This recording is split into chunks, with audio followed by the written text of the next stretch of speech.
Ladies and gentlemen, now we concluded the panel discussion. I would like to welcome to the stage Dr. Fahad Al-Shahrani,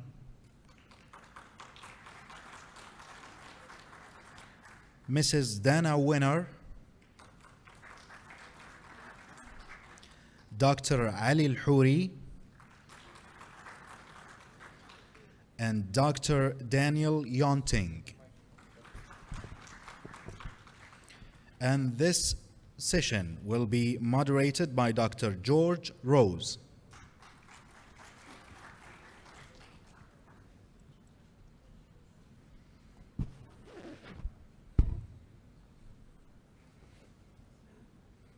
Dr. George Rose will chair this session and also introduce the speakers of the session.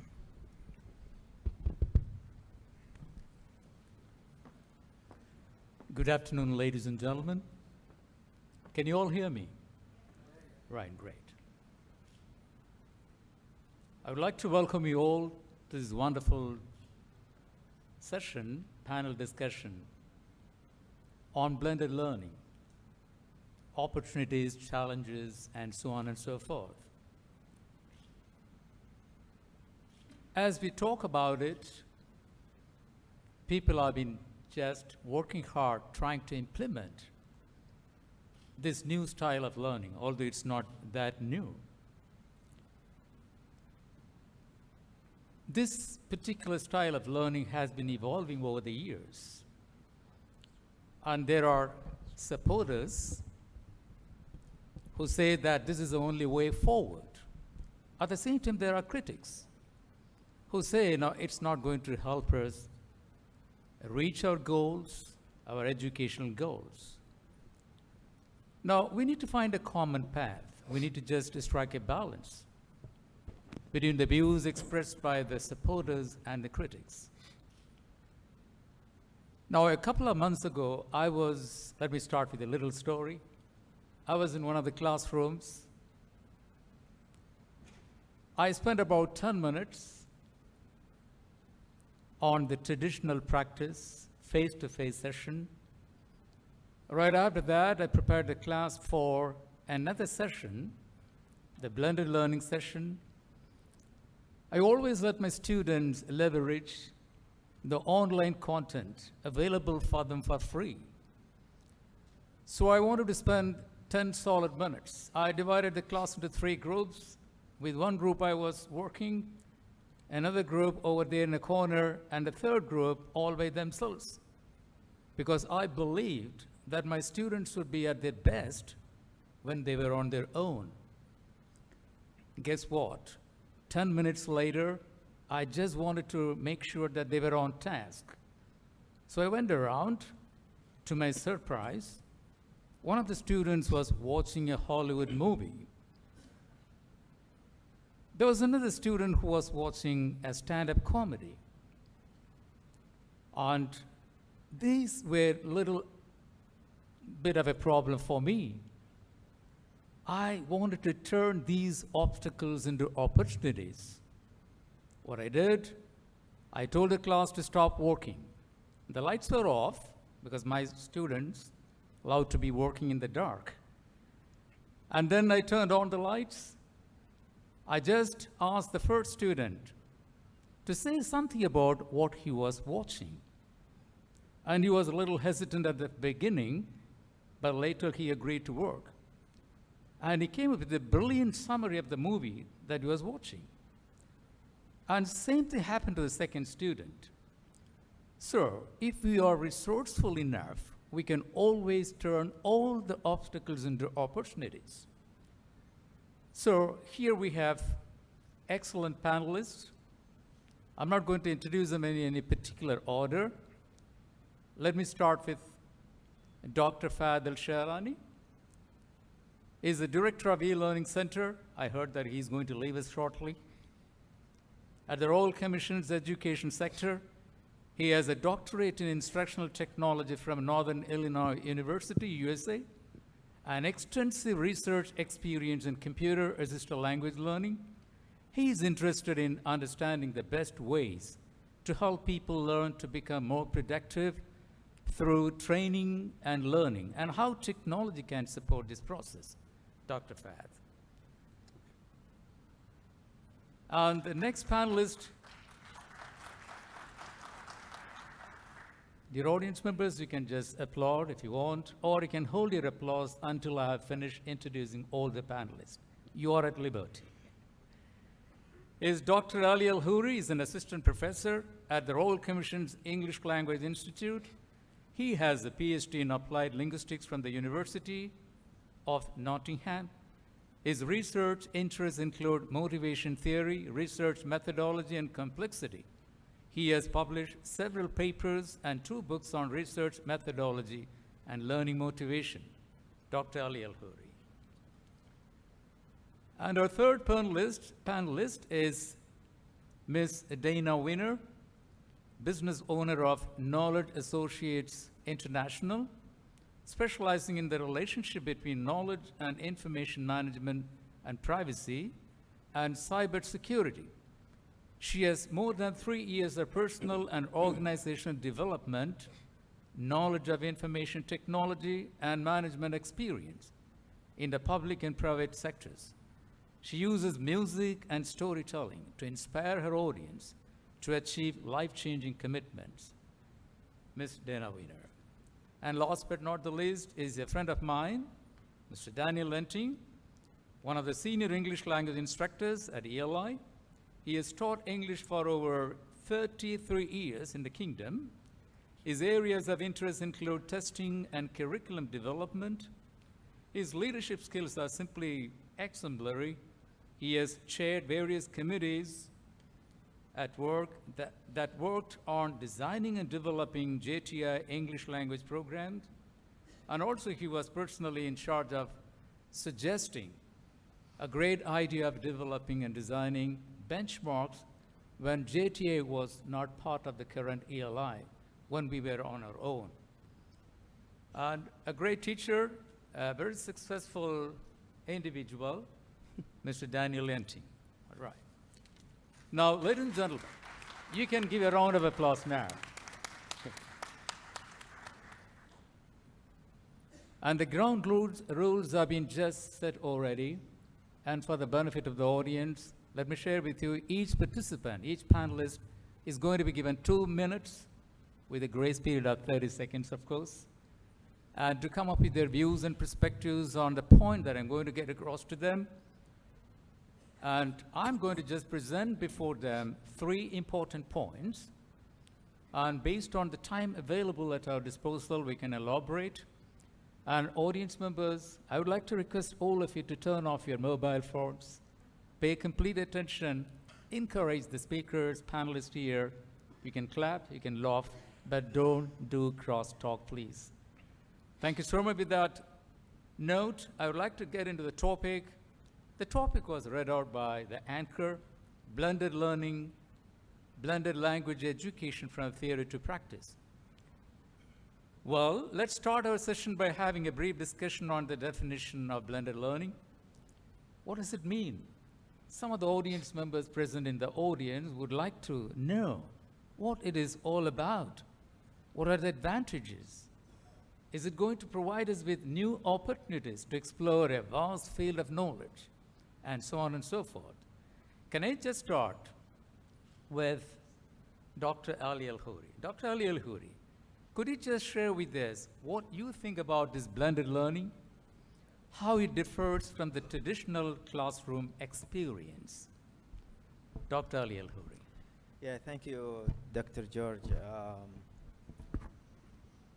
Blended learning simply means using technology and blending it with traditional classroom teaching. I think that's the most straightforward way to define blended learning. There are certain different manifestations of how to apply this. For example, you can use flipped learning, where you can ask students to study the material at home using videos and other materials, and then come to class to practice what they have already learned at home. And it's called flipped because the teaching does not and the learning doesn't happen in class, it happens at home. and then the students practice. So it's actually homework before class instead of homework after class. So I think this is that's how I would define blended learning. Thank you, Dr. Al-Hoorie. And Ms. Dana Winner, what's your take on his comments? Would you like to comment on his comments? Same question? Same question. No, he said about flipped learning towards the end of his discussion. And homework before classwork. Do you agree with him? Well, my approach to blended learning comes from a very different angle, because what I learned from a very young age was how to use computers. I built my first computer in January 1963. So normally when people talk about blended learning, they mean how do we apply e-learning into the classroom, right? Is that generally true? Generally true. Since I'm coming from the IT direction from the beginning, and since I'm a native English speaker, when I think of English language blended learning, I tend to think more in terms of how can we use all the tools available to us to achieve the outcome. And I apply that in my own life. I apply that when I'm teaching English language to the students. Thank you very much. And you are pretty positive about the future of blended learning. And Mr. Danny Lenting, would you like to share your ideas and views with audience members about blended learning? Yes, thank you very much, Dr. George. Good afternoon, everyone. Are you still alive there? Good afternoon. I think you are very hungry now. But let me say something that I think all of us here are but byproducts of traditional education. And now that we become teachers, we teach using the blended education to our students. Actually, blended learning education is a combination of traditional and the social media, the online materials that we incorporate in our classrooms. The thing there is that the face-to-face interaction is now replaced with the web-related online activities that are readily available. So for me, blended education is just a step forward of the traditional one. Here in ELI-JTI, we have a number of things that we did for blended education, such as CALL, the flipped classrooms, and also the VS or virtual stores that we may be using next week in our teaching. Thank you. Thank you, Mr. Dani. Now let me just move on to Dr. Fahad. Dr. Fahad, now you can just conclude this discussion on this particular point. Okay. And also we'd like to hear a little more about it since you are an expert in this field.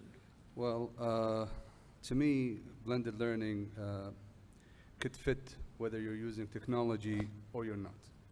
And these are some of the definitions that have been mentioned in the literature that talked about blended.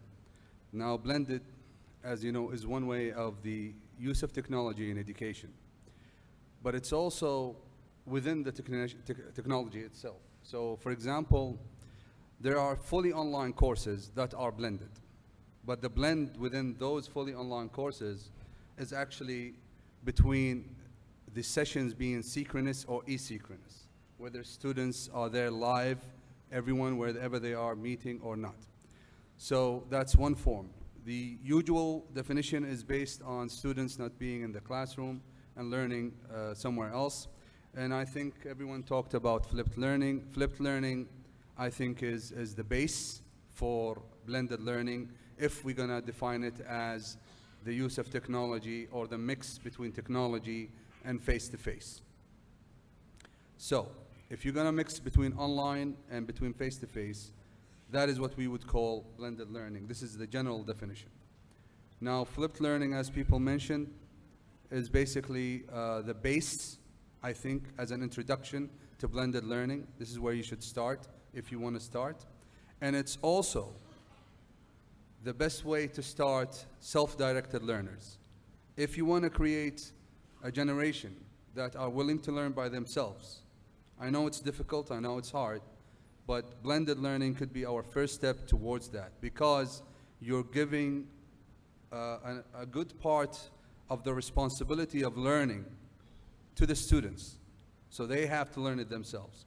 And it's good that they can learn it while we, our educators, are still there. They'll learn it by themselves this week.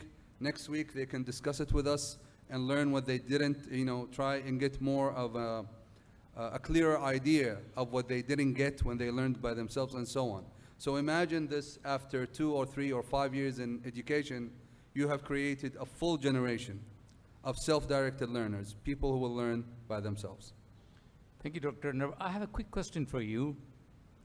And you said that the only way forward is learners' autonomy. We should encourage them to be autonomous. But what if there are students suffering from digital illiteracy? Does the teacher have to play an active role in helping the students become literate digitally? Well, in today's generation, I think we are the ones who are illiterate in technology compared to them, because I agree. they know better than we do. They would tell you what to do. My kids tell me what to do with my phone or with.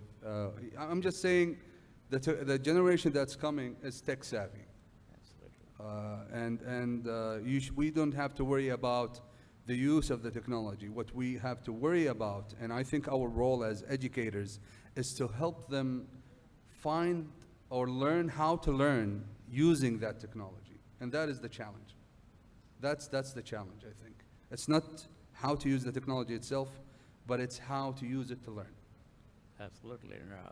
Yes, ma'am. So I'm very worried about what students are doing with technology. When I teach cybersecurity in the schools or teach parents about cybersecurity, I'm trying to show them the right path in which they can learn using the technology, but at the same time to be safe and secure online. A lot of times parents will come to me after the presentation and they become convinced, yeah, there's something to be worried about. But then they will say to me, but, I want my child to be very good in computers, so what should I do? And I say, let them learn a musical instrument. Because when you learn a musical instrument, you actually develop the brain in the area of symbolic logic. And symbolic logic is actually what the computer is all about. Most of what kids are doing with computers is kind of stupid. I'm using some blunt words. They're just entertaining themselves in many, many cases. Yes, it's true that playing an online game does develop some skills, but I challenge you to become more aware of what your kids and your students are actually doing online and to talk with them about the value of it. Because quite often what they're really doing is getting lured into entertainment versus learning, and they're getting lured into making relationships with people that if it was not in the cyberspace, if it was in the real life, you would never allow them to have such relationships. So I highly, highly recommend that if you want students and children to be very good in computers, learn music, learn languages, learn computer languages. Thank you very much. I'll call my son right away just to tell him the value of music in learning. Yes. Thank you very much. Now let's move on. The first round of discussion is just over. Dear audience members, please give them a round of applause. Now moving on to the next point. Now this is something very important. I would like to ask one question, and all the panelists will just come up with their own views. How does the use of blended education affect us as teachers and our respective teaching practices, styles, etc.? In other words, how are we going to adapt to the demands of the new style of learning by working on our teaching practices, styles, and so on. Let me start with Dr. Ali Al-Huri. Okay, I'm not sure why I'm always the first, but anyway. People like to be first. It's going to be a big challenge, actually, because as Dr. Fahad said, the students usually have better skills in using computers than the teachers. And ideally, you would expect that if we are building a blended learning environment, so notice the word environment, this should start at the beginning of pre-service teacher education. And this is an intrinsic part of teacher training. Now, if the teacher has been teaching for 10, 15, 20 years using the traditional method, and one day he noticed that there are some workers and he asked what's going on, and the response is, well, we are putting computer in the classroom and we will have a projector and then you can use them, you know. So there will be a huge curve for many teachers to adapt to this new environment. And so it will be hard to surmount, but probably for the next generation of teachers, things will be easier. Thank you very much. Now, just Mr. Danny Lunting, could you Yes, share your ideas? We find our work here easier to do because we plan instructions and they are readily available online. So we also find teaching in small groups rewarding because students are more engaged. And we find that classroom management is easier with students fully engaged on the computers versus those students who are doing on pencil and paper. In other words, we find the true essence of our profession as teachers and improving on our styles in delivering the goods we want students to acquire. Thank you very much. Now, moving on to Ms. Dana. The changing role of the teacher because of blended learning. Because I'm that ancient digital native that I mentioned to you yesterday, I have some early childhood experience that I think is relevant. When my father wanted me to become a singer, he sang with me. When my mother wanted me to be a reader, she read to me and she taught me to read. When my father wanted me to be a computer programmer, he gave me all the materials needed to build a computer, and in January 1963, I built my first computer, thereby learning the basic language of a computer is zeros and ones, binary language. So from my point of view, the use of electronic means or not electronic means is not the primary issue. What is the issue is the guidance. So never mind what the tools are. It's always about the guidance, which is the teacher. And as Mr. Khalid, Dr. Khalid Al-Hoorie said, this is the task of the messengers of the past and the messengers of today and the messengers of the future, that they provide the guidance that people should need in order to know how to progress with their learning. Dr. Fahad. Well, for teachers, I think the major problem would be the knowledge of technology itself. But like Danny just said, technology is not the problem. The role of the teacher is, you see, again, it goes back to what I said in the first question. It's to teach these students to learn how to learn using technology, if that is what the target is here. But the role of the teacher will always be the most important role in any educational situation. Because, yes, the role will be shifting between a presenter of information to a facilitator, to just an observer. These roles will be part of any blended environment or any blended classroom.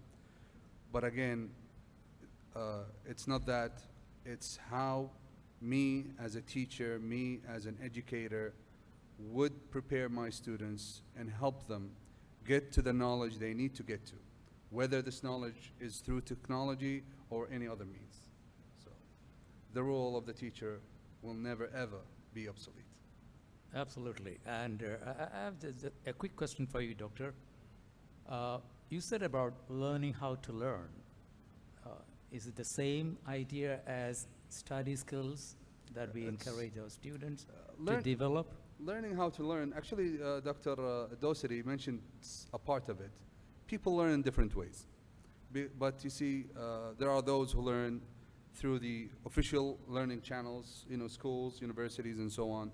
There are those who learn through collaboration with others, and there are those who learn by themselves. Absolutely. So, as soon as we can help our students find the way that best fits with them.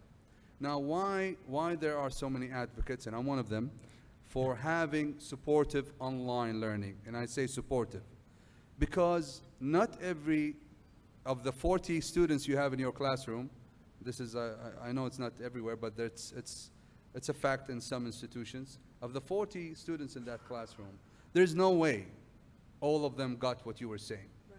There's no way. But if we as faculty gave the time and the effort to create online materials, just the simplest one is just to record our sessions so that the students go back home, play it, go forward, go back, translate, and really learn the knowledge. This is the simplest thing we can do. Thank you very much. Now, let's give them another round of applause, please. I think we still have 15 minutes to finish exactly at 2 o'clock, or if the anchor gives us 5 more minutes, we can go for 20 minutes. Anyway, let me try to be as brief as possible. Now, on to the next point. Of course, this question is pretty easy for you to answer. Are there some definite measures to accommodate students who do not have access to technology outside the classroom? In other words, what measures are there to accommodate those students who do not have access to technology outside the classroom environment? Let me start with Mr. Daniel Enting. Okay. Those students without any internet access at home or maybe in other places outside the classroom, we can pair a student to another student who has access so that they can work as a team. Or we can encourage the student to go to coffee shops or cafes or stores with internet access. Or maybe the best solution or the worst is to ask them to write to government officials to provide the community where he lives with some internet connection. Absolutely. And this is a slightly different question to Dr. Ali Al-Huri. Sometimes we tell the students not to use their mobile phones in class. And even at critical junctures, like they want to look up the dictionary for the meaning of a particular word, we tell them not to use the phones at all. In fact, we go to the extent of collecting all the phones and putting them in a little box, keeping the box in front of us on the table. Is it a good idea, or can we let the students use their mobile phones?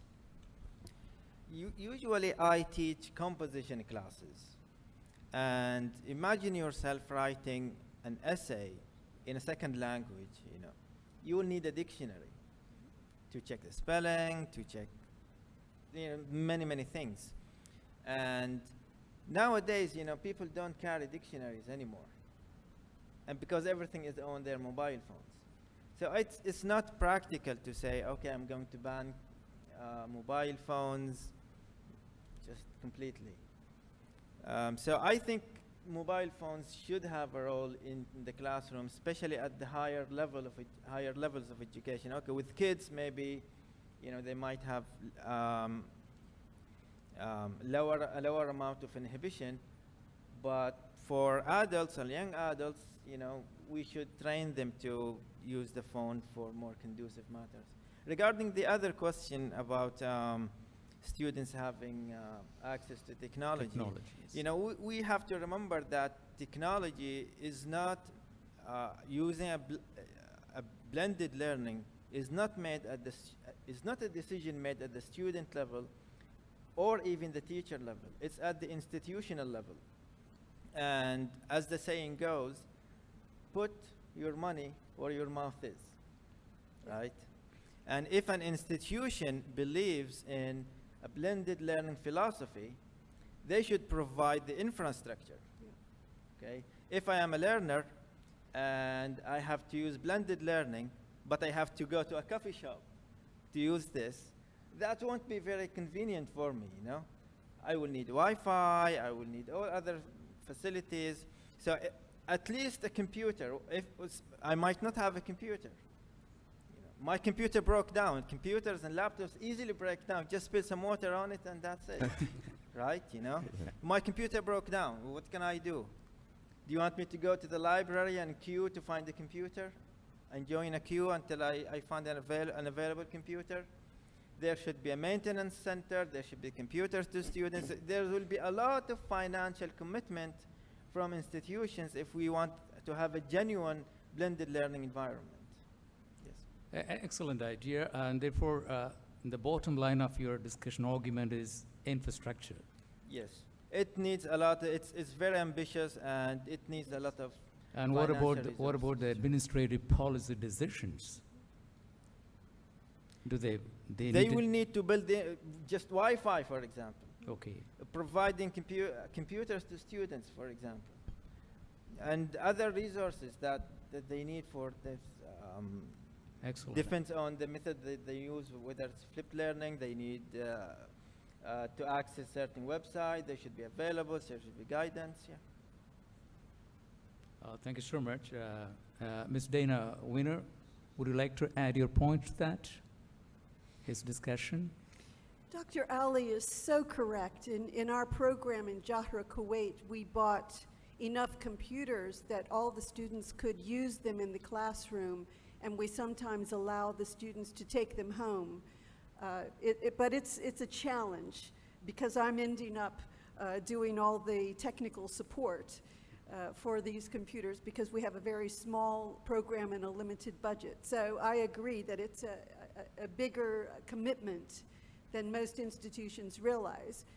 Looking at it even from a larger perspective, in general, our attitude towards information technology in the region tends to underestimate the total cost of ownership.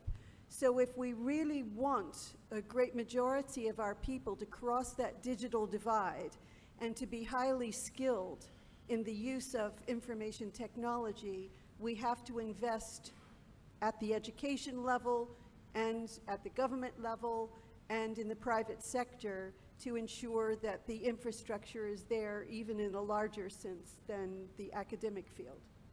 Thank you so much. Dr. Fahd, I have a slightly different question for you.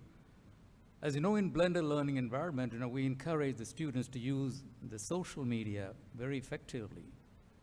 But the problem is, when they are allowed to use the social media, they are not able to have control over the time available at their disposal. Now, do you have some specific suggestion or advice for the students to take better control of the time while using the social media? Don't use social media? Yes. At all? No, what I'm saying is I would say to that is, if you're gonna ask your students to go and use applications out there, which are like social media, Twitter, or whatever you might call it, then it should be planned. You should have already put in a plan on how they have to use it, how you're gonna monitor it, and how you make sure that whoever is there is the one who's supposed to be there. There are so many steps in the planning phase that you have to take in order to make sure that you are utilizing this technology in the correct manner and in a beneficial one. Because it's not the concept of, okay, this is the Snapchat that I'm going to be using, guys, please record whatever. And it should be controlled. There should be a plan put in forward. Now, regarding the use of technology, I just want to share a bit of statistics. There is a website called Hoorie site, I think, if I'm not mistaken. Now, this website collects data from Google and the internet in general. They mentioned, for example, for Saudi Arabia, I'll use it as the example, that the number of population is 30 million plus. The number of mobile subscribers is 46 million plus. So what do I mean by this? I'm saying that not having access to technology is not that much of a problem. Because you've seen it, I've seen it. Some of our students, they have 3 phones, not just one, in addition to the Wi-Fi thing that they're carrying around. So it shouldn't be a problem. But if it's a problem, then like my colleagues mentioned, it's an infrastructure issue and should not be done or implemented unless all of these issues have been sorted out. Thank you so much. We started the discussion on time. We'd like to end this discussion on time. So I have 5 minutes with me, 3 minutes for questions and answers. Now probably 1 question, 2 questions from here, 2 from this side, and please. Who is in charge of the ground control?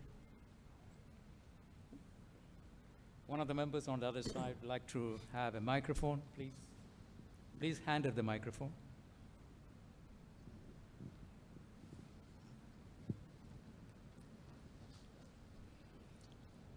I think the female volunteer is missing. It's precious. Precious again. You can address your question to a particular panelist or to the entire panel. Okay, first and foremost, I would just like to address to all of you.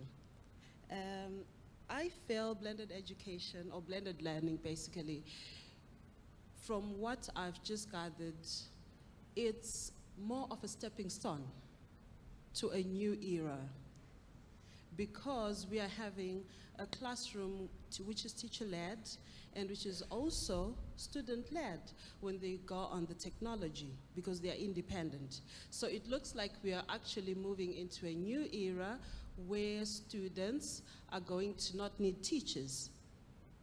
This is where we are going. So I'm looking at blended education as the stepping stone into something to come. And this is, I feel, is just going to help win off the teachers from the physical classroom environment into a virtual class.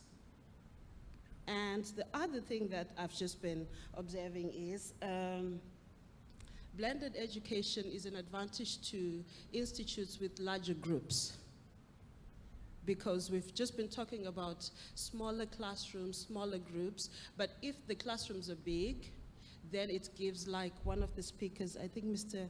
Musharani mentioned, that students will now be able to go home, reflect, revise what the teacher has given them. And at the same time, it saves teacher time in terms of corrections, because the teacher is able to look into the work they give the students using technology. Some of it is self-correcting, so it eases the pressure on the teacher.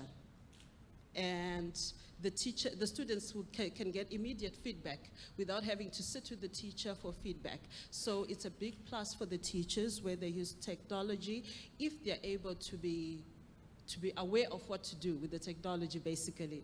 And one of the speakers did mention that now we are in an era, I think that was Dr. Hoorie. He mentioned that we have teachers, the traditional teachers. She's been teaching for 20 years and she doesn't even know how to use a computer. And the students are really smart. What is there to accommodate these teachers? They just can't all of a sudden lose their jobs. So is there enough training? Are the teachers prepared fully to implement blended learning? And Anyone after Dr. I Hoorie? think that's it. Okay, I will address this last bit. There are some teachers who are not just untrained in using technology, they are explicitly anti-technology. True. You know, we have to admit this. You know, there are some teachers that I know and I worked with, I'm not giving any names, who just frankly say that, why do we need a computer in the classroom? It's completely useless. Why do we need a projector? Just give me a board and some chalk, and give me any textbook. And he's really a good teacher. He's a good teacher. And so it's a matter of attitude sometimes. So if the institution believes in a blended learning philosophy, you know, the management needs to step down and speak with the teachers and encourage a safe environment where they can express their opinions and see why there is some resistance. Otherwise, you know, faculty members and teachers in general, employees in general, are really reluctant to speak freely when their boss is there. Right? Yes, sir. You know, they do it. Yes, sir. And unless you foster this safe environment where you understand what their concerns are and address their concerns so that you can persuade them, unless we do this, they will do the absolute minimum to satisfy what they need to do and then go on, which will not be very helpful. Can I add to this? Yeah, please. And try to be brief, please. No, I will. Especially for supporting teachers. Now, I'll give you an example what the Royal Commission did. The Royal Commission established the e-learning center. The e-learning center is not there just for show-off. It's there to support all the faculty, help them also learn how to utilize the technology and how to use it in their teaching and how to integrate it within their teaching styles. When it comes to giving training on methodology of teaching, you know, pedagogy, with the technology and the tools themselves. Okay, for example, for English teachers, we have given some workshops on Quizlet, how to use Quizlet to teach vocabulary. We have given courses on how to utilize Blackboard and in order to build a valid, blended, or online supportive system, and so on and so forth, and so many things coming on the way as well. So institutions are responsible to have a support system for teachers as well as for students. Thank you so much. We have time for one more question from this side. Dr. Yusuf. Yes, thank you very much for the planners. Well, it's not a question, but it's just a comment on what you have said. Regarding blended learning, in fact, blended learning is not new because technology existed now since years and years.